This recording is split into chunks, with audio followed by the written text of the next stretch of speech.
페이지 156페이지 감가상각 방법과 상각범위 계산. 여기도 뭐 별 어려운 내용은 아닙니다.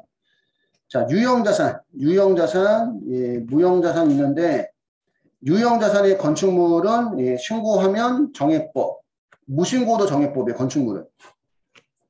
예, 신고하면 정액법, 무신고하면 정액법.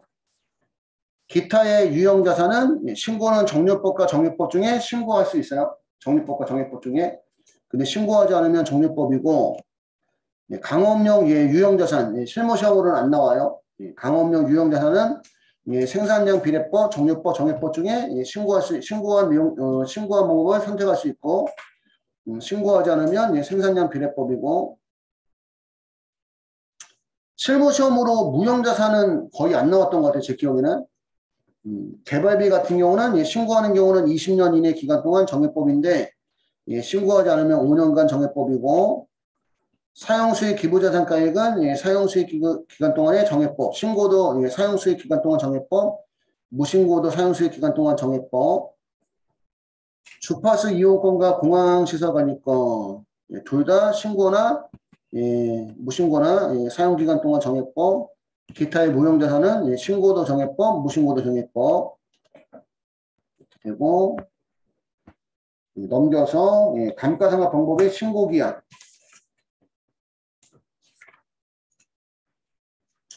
감가상각 방법의 신고기한 및 계속성의 원칙. 감가상각 방법의 신고기한도 최초 신고하는 경우는 예, 자산별로 하나의 방법을 선택해서 감가상각 방법 신고서를 다음에 정한 날에 속한 사업연도 법인세 가세표준 신고기한까지 간환 세무서에 제출해야 됩니다. 그러니까 결국은 내용연수나 예, 감가상각 방법이나 최초 신고는 법인세 가세표준 신고기한까지예요. 최초 신고는 법인세 가세표준 신고기한까지. 신설법인과 새로 수익사업을 개시한 비영리법인은 영업을 개시한 날이 속하는 법인세 가세표준 신고기한까지. 법인이 고정자산을 새로 취득한 경우는 그 취득한 날에 속하는 법인세 가세표준 신고기한까지 예, 감가상각 방법을 예, 신고를 해줘야 되고 계속성의 원칙, 법인이 신고한 감가상각 방법은 그 후에 사업연도에 있어서도 예, 계속해서 예, 당해 감가상각 방법을 적용해야 됩니다. 예, 감가상각 방법의 변경. 다음에 사유가 있는 경우, 다음에 해당한 사유가 있는 법인은 납세지에 관한 세무서의 승인을 얻어 그 감가상각 방법을 변경할 수 있다. 대부분 여러분들 그 부가세법이나 소득세법이나 법인세법 나올 때 승인을 받아야 된다고 나오면 거의 틀린 답이야. 근데 감가상각 방법 변경 승인이나 내용연수 변경 승인은 승인을 받아야 된다는 얘기지, 그치?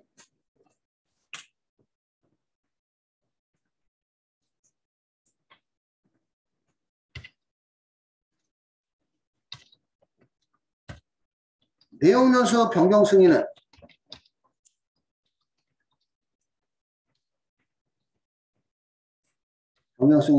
신청은 누구한테 신청하고 간환 세무서장한테 신청하고 승인을 하나지방 국세청장이 승인합니다. 감가상각 예, 방법 변경 승인은 간환 세무서장이 변경 승인이에요. 내용연수 변경하고 감가상각 방법 변경은 승인을 받아야 된다는 거, 승인을.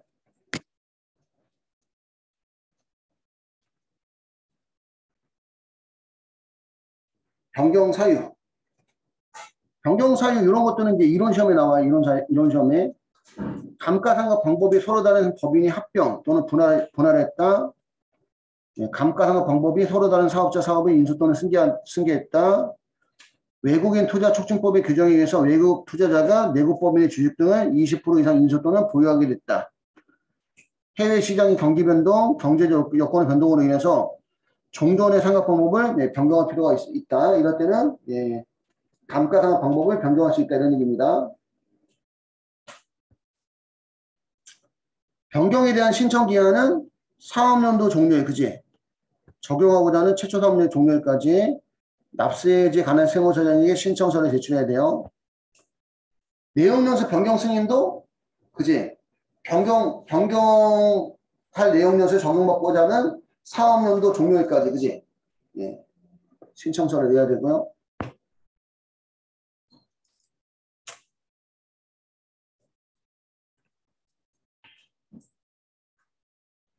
특수한 경우에 상각범위 계산 방법은 신규로 취득한 자산은 상각범위 곱하기 12분의 월수. 이거는 우리 그전부터 월할 계산 해오던 거죠, 그치?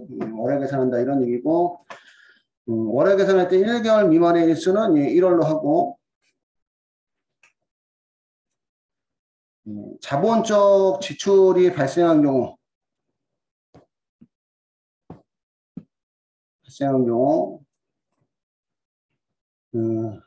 자본적 지출이 발생한 경우는 내용연수에 따른 상각률을 그대로 적용한다. 이게 무슨 얘기냐면, 12월 31일 날, 12월 31일이 아니지, 12월 1일 날, 자본적 지출이 만약에 뭐, 1,000만 원 발생했다고 해서, 얘는 한 달치만 생각하는 게 아니라는 얘기죠. 1년치 다 생각한다는 거지. 그 얘기 하는 거 그냥. 우리 그전에도 보면, 자본적 지출은 그냥 취득원가에 가산을 해버리잖아요. 7월 달에 자본적 지출이 들어갔다고 해서 6개월치만 생각하거나 그런 거는 아니라는 얘기야, 그냥. 아니라는 얘기. 신규 취득 자산은 취득한 시점부터 해서 월에 계산하고, 그지? 그냥 그 내용이 써있는 거고. 의제 사업연도 등이 1년 미만인 경우에 상각범위. 얘도 실무 시험으로 나오는 문제는 아닙니다. 사업연도가 1년인 경우에 상각범위 곱하기 12분의 사업연도 월수. 1개월 미만의 일수는 1개월로 한다.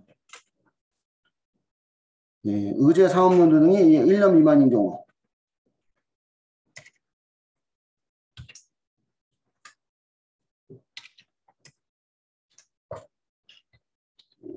사업연도가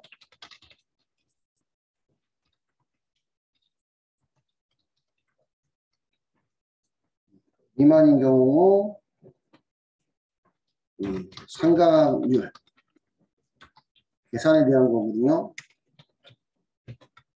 예를 들어서 이제 취득원가가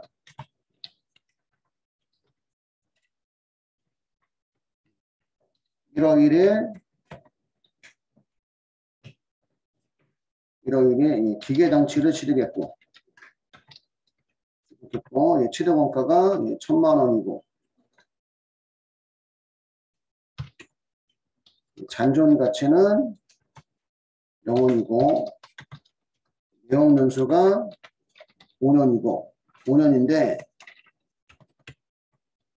첫 번째는 사업연도가 1월 1일부터 12월 31일인 경우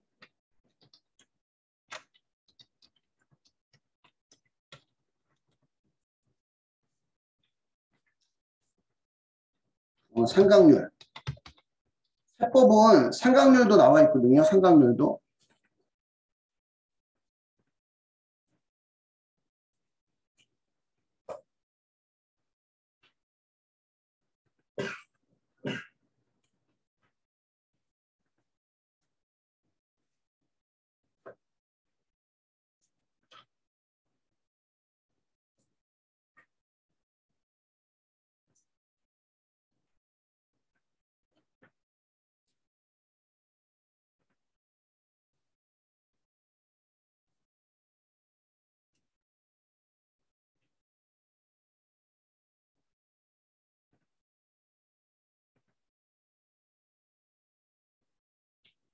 세법은 이렇게 상각률이 아예 나와 있어요. 이 상각률이 어떻게 나온 거냐면 정해법 상각률, 정류법 상각률 나왔는데 1원을 기준으로 한 거예요. 1원을 기준으로. 그러니까 우리 만약에 정액법을 계산한다고 치면 여기 안 썼구나. 정액법 삼각. 정액법 삼각이라고 가정하면 우리가 그전에는 어떻게 했냐면 내용연수 5년분의 취득원가 1000만원 마이너스 잔존가치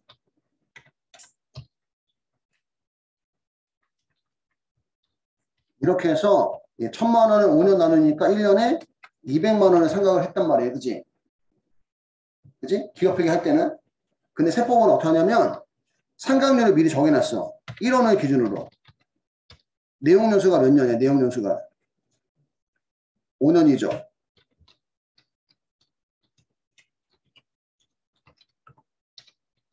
5년이면 1 나누기 5 하면 0.2 즉 20% 상각률이 나오거든요.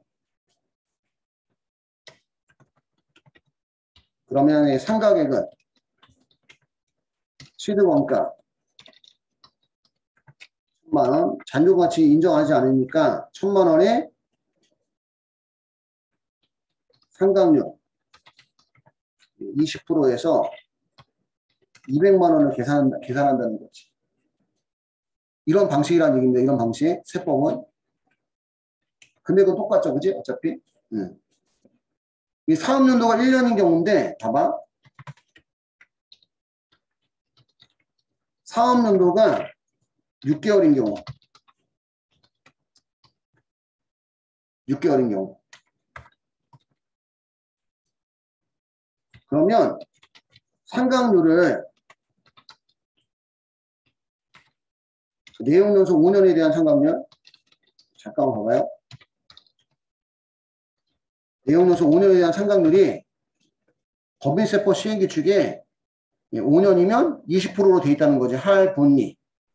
이 할이 이제 퍼센트예요. 그러니까 저기 뭐지? 그 20%예요. 할이. 예, 분이 예. 뭐죠? 그 뭐 1%, 2%. 예, 그 부분입니다. 그래서 이제 5년 상각률이 예, 20%예요. 20%. 그러면 상가액은 취득원가 1000만원에다가 상각률 20% 하면 200만원인데 사업연도가 몇 개월이니까 6개월이면 연 2에 상각할 거 아니에요. 연 2에. 그지? 그러면 얘는 400만원이 돼버리거든. 1년에 200만원을 생각해야 되는데 사업연도가 6개월인 경우에 상각률 그대로 적용하면 400만원 생각하니까 그러면 사업연도를 길게 갈 필요 없어. 그러니까 사업연도를 줄이면 감가상각비를 높여서 이익을 줄일 수 있다는 거지. 그러면 이건 형평에 맞지 않는다는 거예요. 그래서 사업연도가 6개월인 경우는 환산 내용연수라는 것이에요. 환산 내용연수. 환산 내용연수가 어떻게 되는 거냐면 내용연수 5년 곱하기 사업연도 월수 6개월분에 1년으로 바꿔주는 거예요. 1년 사업연도로. 그 내용연수 5년 곱하기 사업연도 월수분의 12 하면 6분의 10이면 2배잖아. 2배. 그지? 5년에 2배니까 예, 환산 내용연수를 10년을 사용합니다. 그러면 상각률은 예, 환산 내용연수 10년 상각률. 10년 상각률이면 예, 1 나누기 내용연수 10년이 되는 거지. 그러면 예, 0.1 10%를 사용한다는 얘기입니다. 상각률은 나와 있어요. 그지? 내용연수가 10년일 때는 10%. 10%. 예, 의미만 이해하시면 돼요. 의미만. 그러면 상각액은 취득원가 1000만원 곱하기 상각률 10% 하니까 100만 원이고, 예, 사업연도가 6개월이면, 예, 6개월이면, 예, 1년에 2회 상각하니까, 100만 원 곱하기 2회 상각하면, 예, 200만 원이 연간 상각액이 되는 거죠. 그럼 형편을 맞다. 이런 얘기예요. 그러니까 사업연도가 6개월이라고 해서, 사업연도가 6개월인데, 내용연수 5년이라고 해서, 5년의 상각률을 그대로 적용하는 게 아니라는 얘기입니다. 사업연도가 1년이 안 되는 경우는 1년으로 환산한 내용연수를 쓴다는 거. 1년으로 환산한 내용연수를 쓴다. 이렇게 생각하시면 돼요. 이렇게 하나 적어두시면 될 것 같아요. 다음에 158페이지 직선각 의제. 직선각 의제의 개념은 취득과 관련해서 지출된 금액과 자본적 지출액을 송금으로 계산한 경우는 이를 감가상각한 것으로 보아 상각범위액을 계산하는 걸 우리가 직선각 의제라 얘기합니다. 취득과 관련해서 지출된 금액도 취득원가에 들어가야 되고 자본적 지출액도 취득원가에 들어가야 되는데 그걸 송금, 비용으로 해결 처리했다면 이를 감가상각한 것으로 보아 상각 범위액을 15인 계산하는 것을 우리가 직선각 의제라고 해요. 그래서 직선각 의제는 그 금액을 법인이 계상한 감가상각비에 합산돼서 15인 계산 대상이 된다. 그 금액은 법인이 계상한 감가상각비에 합산돼서 15인 계산의 대상이 된과 동시에 상각 범위에 계산할 때 감가상각 기초가액이 합산돼서 상각 범액을 증가시키게 된다. 그러니까 취득원가에도 포함하고 회사계상액에도 포함해서 감가상각 15인 계산한다 이런 얘기입니다. 즉시상각 의제의 예외. 즉시상각 의제는 여기를 다시 표현하면 여기다 써놓을까 그냥.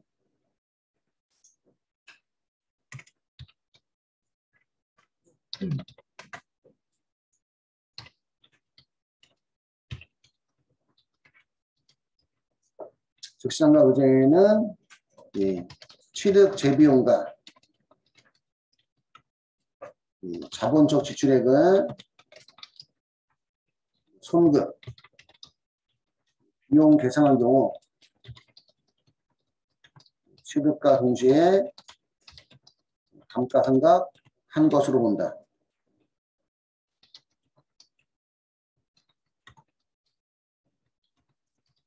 즉 세법상 취득원가와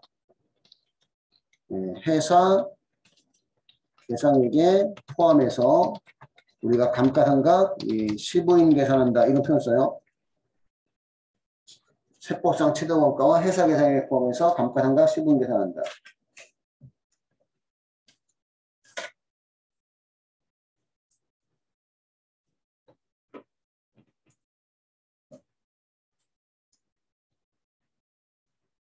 즉시상각 의제 이외에는 특례는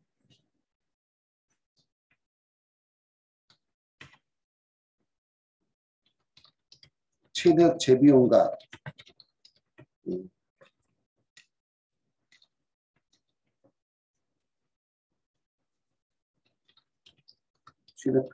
취득가액에 포함해야 되는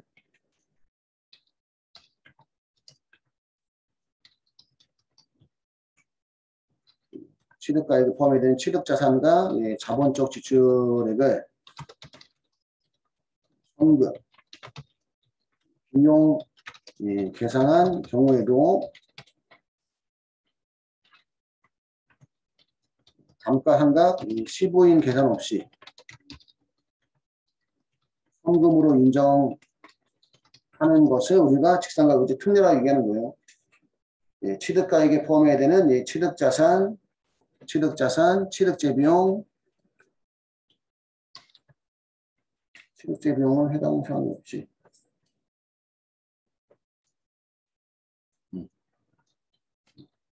취득자산과 자본적 지출액을 손금 또는 비용으로 계산한 경우에도 감가상각 시부인 계산하지 않고 손금으로 인정하는 걸 우리가 직상가구제 특례, 직상가구제 예외 이렇게 표현합니다.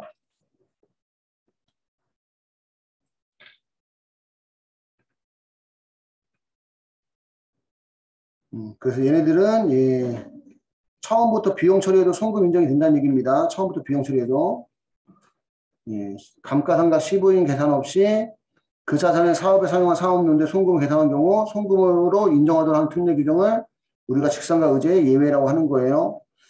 소액자산의 경우는 이론 시험에 종종 나와요. 이론 시험에. 취득가액이 거래 단위별로 100만 원 이하인 사업용 자산을 그 사업에 사용한 날에 속하는 사업용대에 손금으로 계산한 경우에는 이를 손금에 산입합니다. 그러니까 지금 여러분들 요즘에 그냥 우리 지금 전산세무 배우는 데 쓰는 정도의 사양의 컴퓨터는 그게 안 비싸. 그냥 조립해서 쓰면 3, 40만 원 정도면 돼요. 3, 40만 원. 모니터까지 한다고 하더라도 모니터 한 15만 원. 요 정도 되는 거는 모르겠어. 사이즈가. 한 15만 원, 20만 원 그 정도 사이즈 될 거야. 그러면 한 60만 원이면 컴퓨터하고 본체하고 모니터 살 수 있거든. 그러면 그런 것들은 처음부터 비품 처리 아니라 그 비용 처리해도 손금으로 인정이 된다는 얘기야. 단 고유 업무의 성질상 대량으로 보유하는 자산은 제외래요. 그 사업의 개시 또는 확장에서 취득한 자산도 제외래요. 그러니까 지금 여기 보이는 모니터나 컴퓨터를 밑에 1층 데스크에서 쓰려고 사온 거는 100만 원 이하일 때 처음부터 소모품비 또는 뭐 사무용품비 처리도 손금 처리가 된다. 근데 그 금액이 100만 원 이하라고 하더라도 지금처럼 영업활동, 고유 업무, 우리 학교는 직업훈련을 위해서 대량으로 보유해야 된다는 거지, 그지? 고유 업무 통제상 대량으로 보유해야 되는 자산이거나 사업의 개시나 확장을 위해서 취득한 자산일 경우는 거래 단위별로 얼마 이하라고 하더라도 100만 원 이하라고 하더라도 비용 처리하면 안 된다는 얘기예요. 그런 경우는. 이해갈까요? 행정실에서 쓰려고 컴퓨터하고 모니터 사오면 100만 원 이하일 때 비용 처리해도 감가상각 시분 계산 안 하고 거래 단위별로 100만 원 이하라고 하더라도 우리 학교 같이 뭐 직업훈련용으로 대량으로 보유하거나 사업의 확장이나 개시를 위해서 그지 구입하는 경우는 그런 경우는 그지 그 비용 처리했을 때 감가상각 시분 계산 해줘야 된다 이런 뜻이 되는 거고 소액수선비 다음의 지출은 비록 자본적 지출에 해당하는 것이라 할지라도 이를 수익적 지출, 비용 처리했을 때 손금 인정이 된다는 얘기예요. 그냥. 개별 자산별로 수선비로 지출한 금액이 얼마 미만? 600만 원 미만일 때. 600만 원 미만일 때 개별 자산별로 수선비로 지출한 금액이 직전 사업료 종료 현재 재무상태표상 자산가액의 5%에 미달하는 경우 둘 중에 하나만 충족해도 수선비로 지출한 금액이 600만 원 미만이거나 직전 연도 장부가액이 5% 미만이거나 둘 중에 하나만 충족해도 비용 처리했을 때 손금 인정이 되고 3년 미만의 주기적인 수선을 위해서 지출한 경우 3년 미만의 주기적인 수선비도 처음부터 비용 처리해도 손금 인정이 되고 단기 사용 자산의 경우 영화필름, 공구, 가구, 전기기구, 가스기기, 가정용 기구, 비품시계, 시험기기, 측정기기 및 간판, 대여 사업용 비디오 테이프 및 음악용 컴팩트 디스크로서 개별자의 취득가액 30만 원 미만, 어업에 사용되는 어구, 어선용구 포함, 전화기 및 개인용 컴퓨터 이런 것들은 처음부터 비용 처리해도 손금 인정이 된다. 생산설비 폐기시 다음의 경우에는 결산조정에 의해 장부가액에서 1,000원을 공제한 금액을 폐기일이 속하는 사업용에 손금에 산입할 수 있다. 1,000원 남겨놓는 거 우리가 비만가액이라 하는 거예요. 비만가액. 1,000원 남겨두는 거 우리가 비만가액 있다는 표시해달라는 얘기입니다. 이 경우 1,000원은 당해자산의 처분 시 손금에 산입한다. 시설의 개체, 기술의 낙후로 생산설비의 일부를 폐기한 경우, 사업의 폐지 또는 사업장 이전으로 임대차 계약에 따라 임차 사업장의 원상회복을 위해서 시설물을 철거하는 경우, 장부가액에서 1,000원을 공제한 금액을 평가 손실 잡았을 때 송금 인정이 된다는 얘기예요. 그러니까 지금 그 예전에 다른 반 학생이 뒤에 앉아서 이 책상에 이제 의자를 수업할 때 계속 이렇게 넘겼다가 펼쳤다 너무 이게 이제 습관인 학생이 있었어. 2개나 망가뜨렸어. 2개나. 그러니까 그게 뭐야? 그게 응? 시설의 개체 이런 걸로 인해서 빼놨다는 거지. 장부가액이 남아있는데 그럼 폐기하기 전까지는 그지 만약에 장부가액이 뭐 10,000원이고 비만가액이 1,000원이면 9,000원만큼 평가손실 잡으면 손금 인정이 되고 나머지 1,000원은 그 비품을 처분했을 때 손금 인정이 된다. 그런 뜻이라는 얘기입니다. 처분하기 전까지는 1,000원 남겨두고 처분할 때 손금 인정한다. 이런 얘기야. 1,000원은.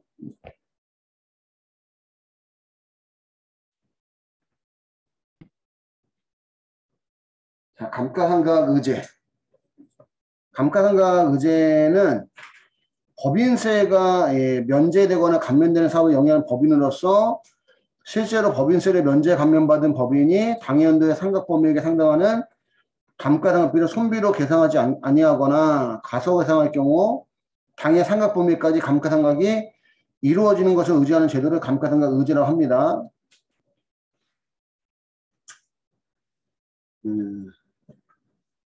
여기는 이제 이유가 설명이 나오는 거예요. 이유가. 조세 감면받는 법인이 임의상각제도를 채택하고 있는 임의상각제도라는 얘기는 결산조정이라는 얘기입니다. 임의상각제도를 채택하고 있는 법인세법의 감가상각비 제도를 악용해서 부당한 법인세 회피를 방지하기 위해 마련된 강제상각제도이다. 조세 감면받는 사업연도에는 감가상각비를 계상하지 않고 이게 법인세를 감면받아도 감면의 한도가 있어요. 그래서 이익이 많아야지만 감면 혜택이 커지고 이익이 적으면 감면 혜택이 작아져. 근데 감가상각은 결산조정이잖아. 장부의 비용 계상할 때 송금 인정이 되니까 법인세 감면받는 그 연도에는 감가상각 안 하는 거야. 감가상각 안 하면 이익은 커지겠지. 이익 커진 만큼 감면받는 혜택은 커지는 거지. 그래서 조세 감면받는 사업연도 감가상각비 계상하지 않고 그 후에 사업연도에 감가상각비를 계상함으로써 법인세 부담을 계속해서 감소시킬 수 있기 때문에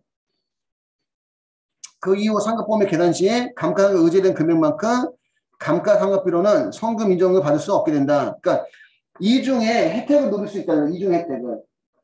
법인세 감면받을 때 최대한의 혜택을 얻기 위해서 감가상각비를 안 잡았다가 최대한의 그 혜택을 얻은 다음에 나중에 감가상각비를 또 잡아서 그때가 또 이익을 낮춰서 세금을 적게 내니까 이중으로 혜택을 노릴 수도 있다는 거지.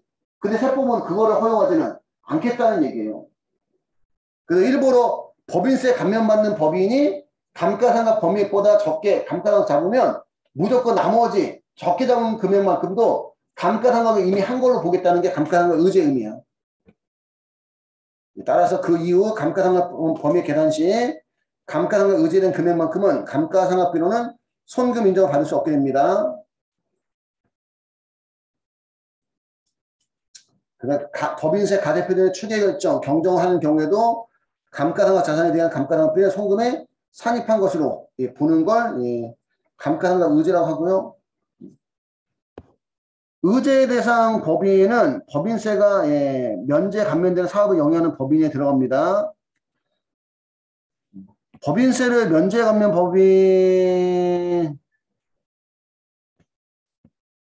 법인세 면제 감면된 사업을 영위한 법인이 감가상각의 의제 대상 법인인데 실제로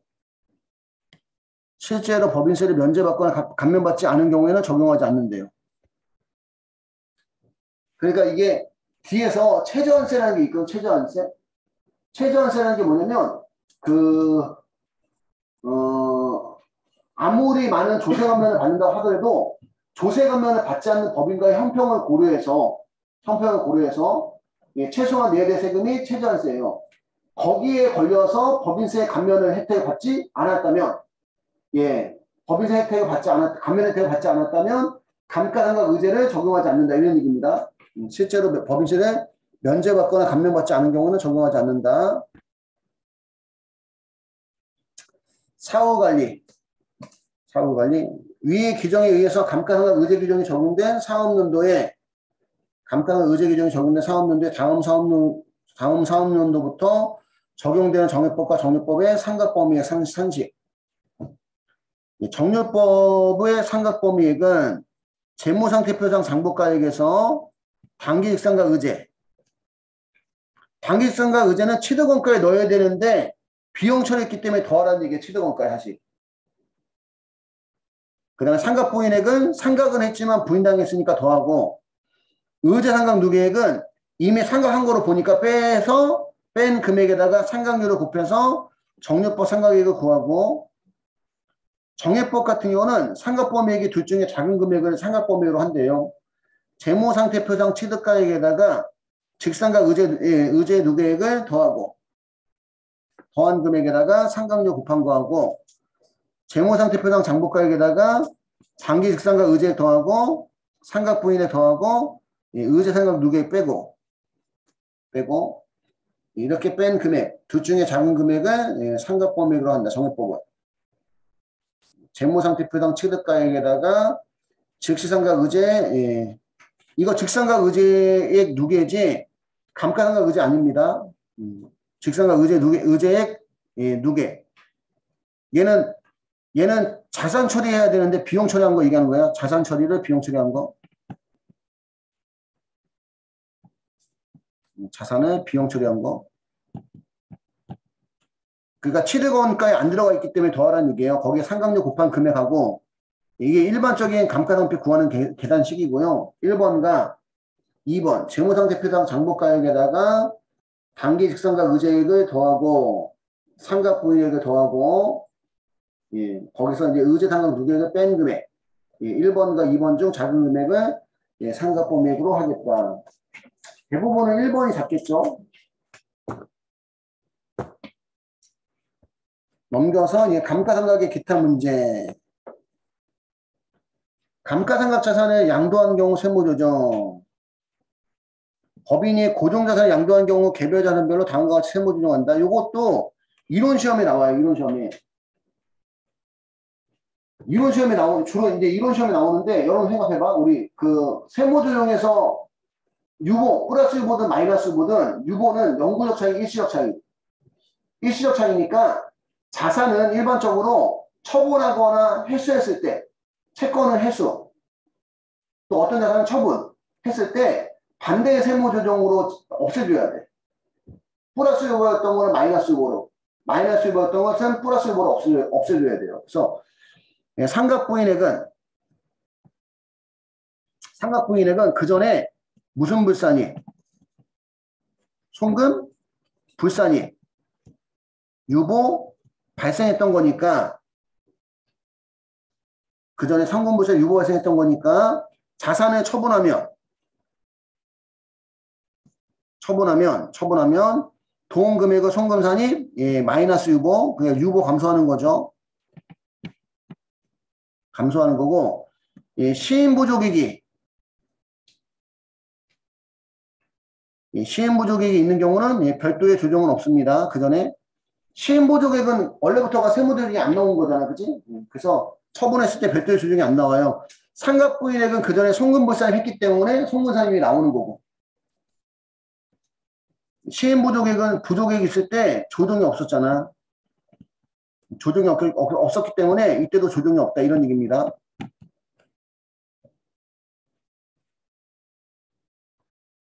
자산의 일부 양도 시 전부가 아닌 일부를 양도했다면 해당 감가상각 자산 전체의 감가상각 누계액 또는 상각부인액 곱하기 해당 감가상각 자산의 전체 가액에서 양도가액에 차지한 비율만큼 이건 이런 시험도 나온 적이 없었던 것 같아요. 제 기억에 넘어가도 될 것 같고. 자산평가와 감가상각의 적용 순위. 감가상각과 평가증의 병행 시 적용 순위는 감가상각을 먼저 하고 평가증하는 겁니다. 법인이 감가상각 자산에 대해서 감가상각과 평가증을 병행한 경우에는 먼저 감가상각을 한 후 자산의 평가증을 한 것으로 보아 상각범위를 계산하고 상각부인액의 처리. 법인이 고정자산의 평가증한 경우 상각부인액 중 평가증액까지는 송금에 산입하며 평가증액을 초과하는 금액은 그 이후에 사업연도 2월할 상각부인액으로 계산한다. 법인이 고정자산을 평가증한 경우 상각부인액 중 평가증액까지는 송금에 산입하고 평가증액을 초과하는 금액은 그 이후에 사업연도 2월할 상각부인액으로 계산을 합니다. 동그라미 2번도 잘 몰라도 될 것 같아요. 1번은 어쩌다 한 번씩 이제 이론 문제, 이건 그 법인세법 이론 문제가 아니라 재무회계 이론 문제에서도 나오는 경우가 있습니다. 감가상각하고 평가증을 병행할 때는 감가상각을 먼저 한다는 거. 여기까지 해서 우리 감가상각 파트는 끝났고요.